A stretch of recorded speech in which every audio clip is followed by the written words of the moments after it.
आज हम revolution of 1857 की बात करेंगे। भारत में महान क्रांति थी। देखो, क्रांति का मतलब क्या होता है? जब युग बदल जाए। ये कई देशों में हुई क्रांतियां, जब बिल्कुल युग परिवर्तन हो जाता है, बिल्कुल चेंज। तो भारत में जब ये क्रांति हुई 1857 में, उस समय ब्रिटिश राज था। ये ईस्ट इंडिया कंपनी यहाँ राज कर रही थी। यहाँ पर जो इंग्लैंड में प्राइम मिनिस्टर था, पामस्टन प्राइम मिनिस्टर था, और जो भारत में गवर्नर जनरल था वो कैनिंग था। मुगल सम्राट बहादुर शाह जफर जो सेकंड था, और जो सेनापति था उसमें कैंपबेल था। जो भारतीय सैनिक थे, भारतीय क्रांतिकारी थे, उन्होंने अपना स्लोगन रखा था, कमल का फूल और चपाती रोटी। तो ये कुछ बातें थी बेसिक भारतीय जो हमारा क्रांति है 1857 की। इसका जो नेचर है, इसके बारे में बड़ा भ्रम फैलाया गया है। क्योंकि जो अंग्रेज इतिहासकार हैं, जो पश्चिमी इतिहासकार हैं, कुछ दूसरे इतिहासकार हैं, जो वो कहते हैं नहीं, ये एक सैनिक विद्रोह था, एक विद्रोह था, मिलिट्री था, अंग्रेजों के खिलाफ विद्रोह था, अपने ही लोगों ने विद्रोह किया था। तो वो उसको आजादी की लड़ाई मानने को तैयार नहीं थे।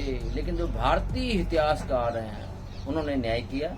वो कहते हैं नहीं, ये एक स्वतंत्रता संग्राम का पहला युद्ध था, एक क्रांति थी।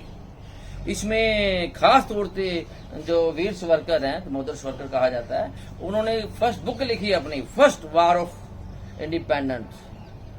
इतनी जबरदस्त बुक थी वो, उसको छपने की आजादी नहीं दी गई। उसने हालैंड में जाकर बुक छपवाई, फर्स्ट वार ऑफ इंडिपेंडेंस। बाकी भारतीय इतिहासकारों ने भी उसको समर्थन किया। उसका कारण क्या था? जब ये क्रांति हुई तो इसमें सैनिकों के साथ साथ आम जनता ने भी भाग लिया।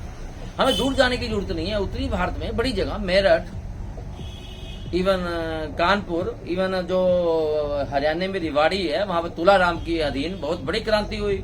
अजनाला है, वहां पर 282 लोगों की लाशें बिछा दी गई, उनको मार के कुएं में फेंक दिया गया। आम जनता उसमें शामिल थी। तो ये पंजाब में, हरियाणा में कई जगह पर ये क्रांति हुई, जनता ने भाग लिया। दूसरी बड़ी सिंपल बात है, दिल्ली पर दोबारा कब्जा किया, क्रांति फेल हो गई, तो उस समय हजारों लोगों को दरख्तों पर लटकाकर फांसी दी गई। ये हजारों लोग कौन थे? उनको फांसी क्यों दी गई? वो क्रांति में शामिल थे। इसलिए इसको भारतीय स्वतंत्रता संग्राम का पहला हम संग्राम कह सकते। इसमें नेता भी था, बहादुर शाह जफर नेता था, और बहुत सारे नेता थे। इसमें योजना भी थी, क्रांतिकारी भी थे।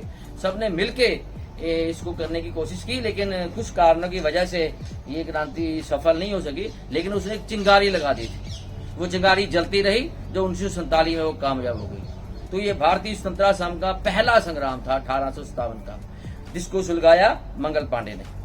तो ये जो हम बात कर रहे हैं अभी इस समय, इसके बहुत सारी बातें हैं जो हमने डिस्कस करनी है। इसके कारण क्या थे, इसका नेचर क्या था, इसमें खास तौर पर इसके घटनाएं कहाँ कहाँ हुई, पूरे भारत में कहाँ कहाँ क्रांति हुई, ये खास तौर पर इसके असफल क्यों हुई, बहुत सारी बातें हैं। हम तो सबसे पहले डिस्कस करेंगे, वो करेंगे इसके कारण। 1857 में क्रांति हुई, इसके बहुत सारे कारण हैं। सबसे पहले राजनीतिक कारण करेंगे। देखो, अंग्रेजों की विस्तारवादी नीति थी। 1757 में यहाँ प्लासी की लड़ाई जीतने के बाद वो भारत में आ गए थे। आने के बाद उन्होंने अपना विस्तार किया, कई तरह की नीतियां बनाई। हर एक गवर्नर आकर अपने इलाके को बढ़ाता था, नई नई नीतियां बनाता था। इसमें जो वारेन हेस्टिंग है, उसने बहुत सारे इलाके विजय किए। उसने खास तौर पर, अब जो मैसूर मराठे जो से भी युद्ध हुआ उनका, उनकी लड़ाई पर विजय प्राप्त की। अब इसमें दो इम्पोर्टेंट बड़े बातें हैं। उनकी हड़प नीति थी, इसमें लॉर्ड बेल्जली की नीति थी, सब्सिडारी सिस्टम था। इसमें इसको सहायक संधि प्रणाली कहा जाता है। अंग्रेजों, भारतीय रियासतों को कंपेल किया गया, आप अंग्रेजों के साथ समझौता करो, समझौते के साथ एक सैनिक टुकड़ी रहेगी, आप अंग्रेजों के सिवाय किसी दूसरी विदेशी शक्ति के साथ कोई समझौता नहीं करोगे, उन सैनिकों का खर्चा भी आप दोगे।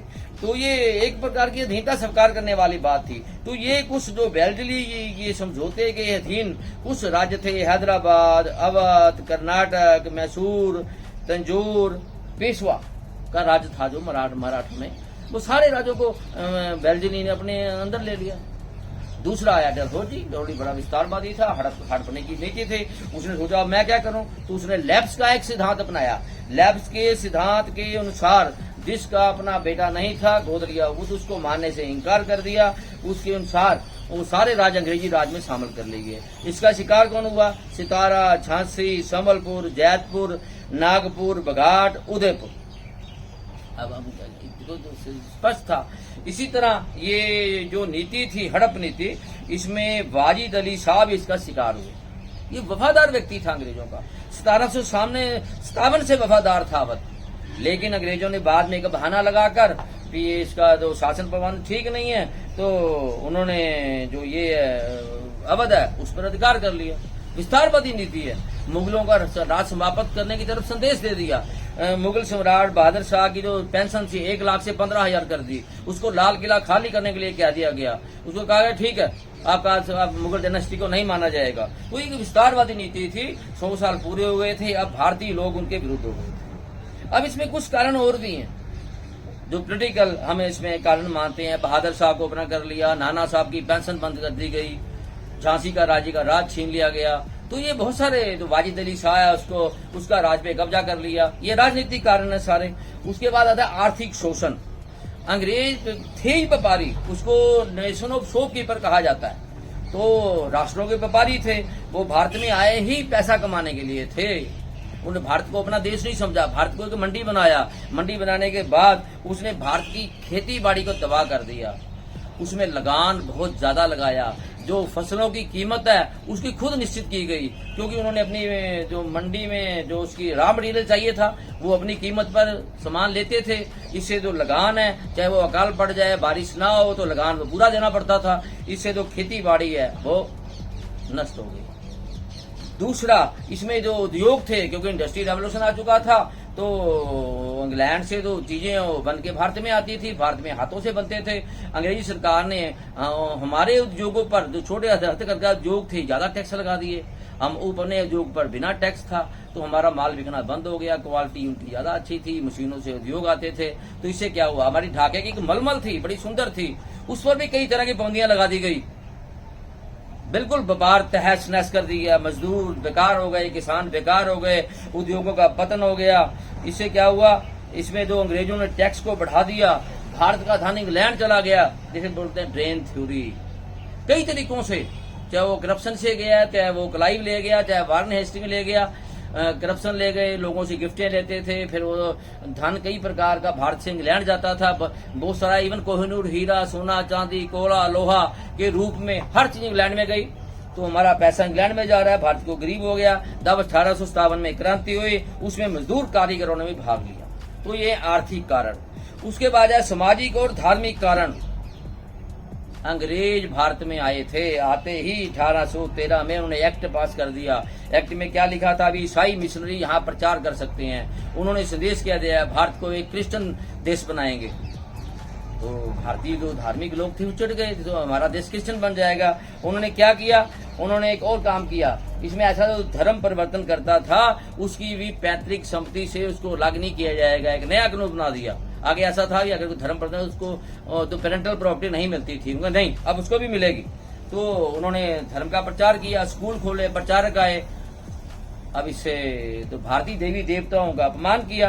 अब उन्होंने कुछ सुधार करने की कोशिश की, लेकिन भारतीय रीति रिवाज परंपराओं के उनके खिलाफ थे। उन्होंने, जब विलियम बेंटिक आया उसने सती प्रथा पर रोक लगा दी। कैनिंग आया, उसने विधवा विवाह को प्रोत्साहन किया। उसके बाद बाल विवाह पर रोक लगाई। तो ऐसे कुछ सुधार करने की कोशिश की, लेकिन भारतीय जो लोग थे वो इसके विरुद्ध थे। उनको लगा कि हमारे धर्म में वे छेड़छाड़ कर रहे हैं। इसी तरह उन्होंने कई नए उद्योग चलाए, यहाँ पर डाक चलाई, तार चलाई, रेल चलाई। जब रेल चली पहली बार बम्बे से थाना, तो लगती है कोई चुड़ैल आ गई, डैन आ गई, सारे गांव के दुगने भी जादू करने के लिए लेकर आए हैं। तार बनाई गई, तार घर बनाया गया, उसके लिए पोल लगाए गए, उनके ये सभी लोगों को यहाँ लटकाया जाएगा। ये तो लाइनें डाली हैं, यहाँ पर लोगों को मारकर गाड़ी के नीचे दिया जाएगा। तो ये कुछ इसी तरह के र्यूमर फैले, तो पूरे देश में जो है क्रांति की चिंगारी जलने लगी। इसके बाद आते हैं सैनिक कारण। जब अंग्रेज आए तो इतनी बड़ी संख्या में वो सैनिक लेकर नहीं आए। जो उसका अनुपात था अंग्रेज और भारतीयों को 5-1 का था। 5 भारतीय और 1 अंग्रेज सैनिक। वो भारतीयों के साथ खुला भेदभाव करते थे, किसी भारतीय को बड़ा अफसर नहीं लगाते थे। हमने कोई अफसर नहीं देखा जो बड़ा हो, लेफ्टिनेंट हो, बड़ा अफसर हो, बड़ा सैनिक सेनापति हो, नो, सिर्फ सैनिक सिपाही रखा जाता था। उनको सैलरी भी कम मिलती थी। अगर इनको भारतीय सैनिक को 3 पे मिलती थी, उनको 15 रुपये 18 रुपये सैलरी मिलती थी। तो उनका रहन सहन, कई प्रकार की पाबंदियां, क्योंकि वो खास तौर पर उनके कई प्रकार के नियम थोपे गए। अब देखो, भारतीय परंपराओं के अनुसार वो समुद्र पार नहीं जा सकते थे, उनका धर्म भ्रष्ट हो जाता था। लेकिन इंग्लैंड का नहीं, जब हुआ तो उन्होंने कहा नहीं, बाहर जाना पड़ेगा, इनको भारत के बाहर दूर दूर देशों में भेजा गया। अब इससे भारतीय लोग नाराज हो गए। इसके बाद उन्होंने भारतीय लोगों को दाढ़ी मूछ इनकी परंपरा थी, भारतीय लोग परंपरागत इसको पहनते थे, नहीं, कई जगह पाबंदी लगा दी गई। इसी तरह अवध एक प्रदेश था जहां सबसे ज्यादा सैनिक आते थे, उस प्रदेश पर कब्जा कर लिया गया। तो अवध के जो लोग थे, सैनिक थे, वो भी विद्रोह की मुद्रा में आ गए, उन्होंने क्रांति कर दी। अब ये बुरे कारण हैं जो 1857 की क्रांति करने के लिए सहायक सिद्ध हो रहे हैं। इसमें सबसे बड़ा कारण है तत्कालीन कारण। 1857 में एक नई राइफल इंट्रोड्यूस की गई, इनफील्ड राइफल। अब इसमें जो डालते थे गोली, उसकी में जो लगा हुआ था लेदर, वो मुंह से खोलना पड़ता था। कहा जाता है कि उसमें गाय और सूअर की चमड़ी लगी हुई थी। उसमें देखो, दोनों धर्मों के लोग अब एलर्जी करते हैं, हिंदू के लोग पूजा करते हैं, मुसलमान भी सूअर को देखना पसंद नहीं करते। तो इस तरह ये जो है सैनिकों ने मना कर दिया, तो कई जगह इसके खिलाफ विद्रोह शुरू हो गए। सबसे पहले विद्रोह हुआ जनवरी 1857 में दमदम, ये बंगाल में प्रदेश है। उसके बाद बहरामपुर, लेकिन असली चिंगारी छिड़की बैरकपुर, जहां मंगल पांडे ने जो 34वीं इन्फेंट्री रेजिमेंट का सैनिक था, उसने कहा नहीं, हम नहीं करेंगे। जब उसको जबरदस्ती किया गया तो उसने गोली चलाकर 2 अंग्रेज अफसर, लेफ्टिनेंट बाग और सर्जेंट ह्यूजमूर की गोली से उड़ा दिया।